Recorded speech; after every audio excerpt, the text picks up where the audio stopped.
பேசு தமிழா பேசு குழுமத்தின் ஆன்மீக படைப்பு திருவருள் டிவி. புது பொலிவுடன் டிஸ்கிரிப்ஷன்ல லிங்க் கொடுக்கப்பட்டிருக்கு. கிளிக் பண்ணி சப்ஸ்கிரைப் பண்ணிக்கோங்க.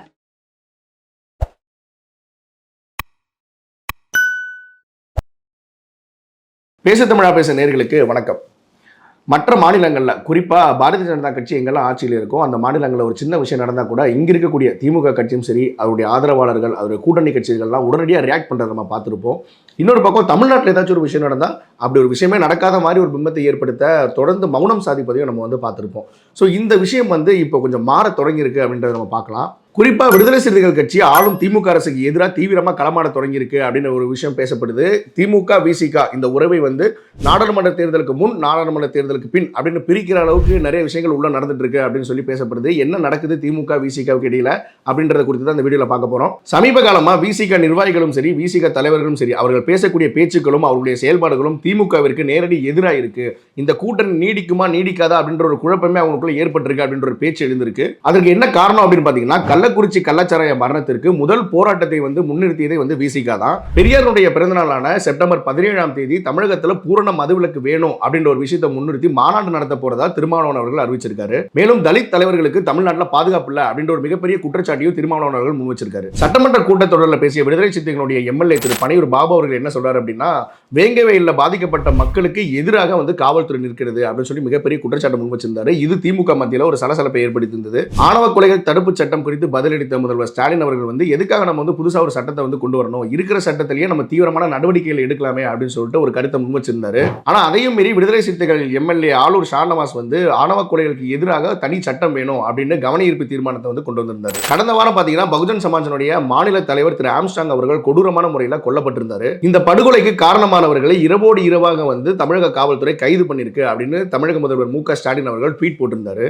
ஆனா இன்னொரு பக்கம் திரு திருமாவளவன் அவர்கள் கைது செய்யப்பட்ட 8 பேருமே உண்மையான குற்றவாளிகள் கிடையாது, காவல்துறை தயவு செஞ்சு உண்மையான குற்றவாளிகளை கைது பண்ணுங்க அப்படின்ற ஒரு கோரிக்கையை முன் வச்சிருந்தாரு. திருமாவளவன் அவர்களுடைய இந்த கருத்து சமூக வலைதளங்கள்ல பரபரப்பா பேசப்பட்டது. அதைத் தொடர்ந்து தலித் இயக்கத்தினர் தொடங்கி தலித் தலைவர்கள் வரை தமிழ்நாட்டில் பாதுகாப்பு இல்லாத ஒரு சூழ்நிலை தான் இருக்கு அப்படின்றது தான் இந்த ஆம்ஸ்டாங்குடைய படுகொலை உணர்த்துது அப்படின்னு ரொம்ப ஆக்ரோஷமாவே பேசியிருந்தாரு திரு திருமாவளவன் அவர்கள். விசிகவின் இது போன்ற பேச்சுக்களும் செயல்பாடுகளும் திமுகவிற்கு எரிச்சலூட்டும் ஒரு விதமா தான் இருக்கு அப்படின்னு தான் சொல்லப்படுது. விசிகவின் இந்த மாற்றத்திற்கான காரணம் என்ன அப்படின்னு இந்த தமிழக அரசு ஆராய தொடங்கி இருக்கு. இந்த மாதிரியான விஷயங்கள் ஒரு பக்கம் போயிட்டு இருக்க, விசிகனுடைய தொண்டர்கள் ஒரு பக்கம் புலம்பிட்டு இருக்காங்க.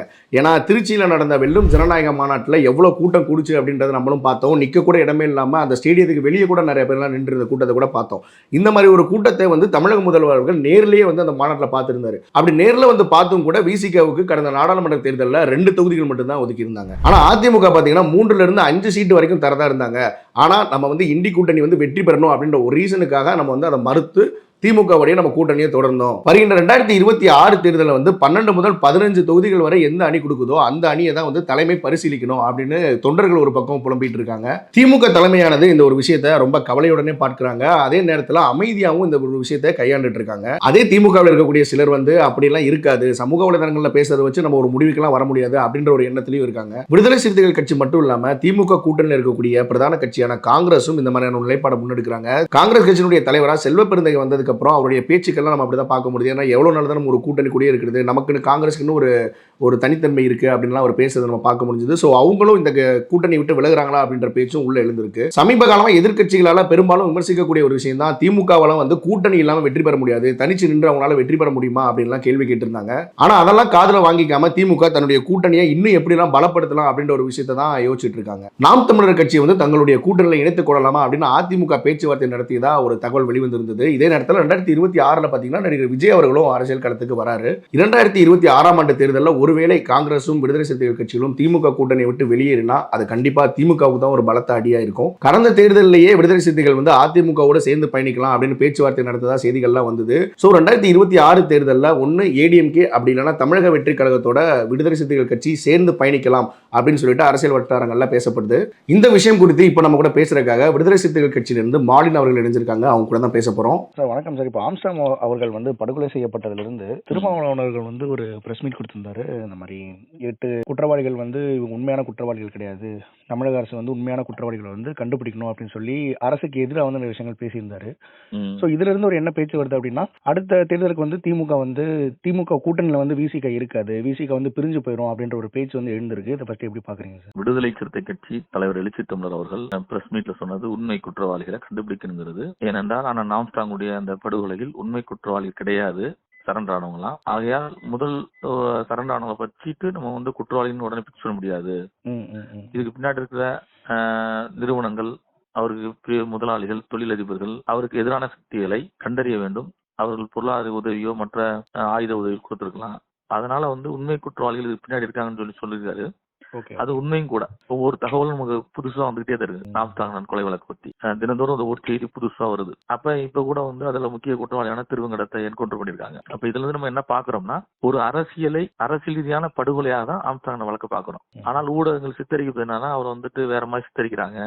அது வந்து வருத்தத்தை அளிக்குது. அதனால்தான் அண்ணன் எழுச்சி தமிழர் வந்து இந்த விஷயத்த வந்து உண்மை குற்றவாளி கைது செஞ்சிருக்காரு. இது வந்து 2026 சட்டமன்ற தேர்தலுக்கு விசிக வந்து திமுக விட்டு வந்துருங்கிறது உங்களை போன்ற ஊடகவியலாளர்களுடைய யூகம். அதற்கு தலைவர் எழுச்சி தமிழ் பதில் சொல்லணும். ஆனால் நாங்கள் 2026 திராவிட முன்னேற்ற கழக கூட்டணி தான் இருப்போம். ஏன்னா தொடர்ச்சியா இதுக்கு முன்னாடி நம்ம பார்த்தோம் அப்படின்னா, வேங்கை வயல் இஷ்யூவா இருக்கட்டும், அதுக்கும் வந்து திருமாவளவன் அவர்கள் குற்றவாளிகளை கண்டுபிடிக்கணும்னு சொல்லியிருந்தாரு. இப்போ வரைக்கும் அதற்கான எந்த ஒரு முன்னேற்றமே இல்லை அந்த வழக்குல. ஸோ இந்த மாதிரி விஷயங்கள் தொடர்ச்சியா நம்ம பார்க்கும்போது அந்த மாதிரி தான் தோணும் இல்லையா?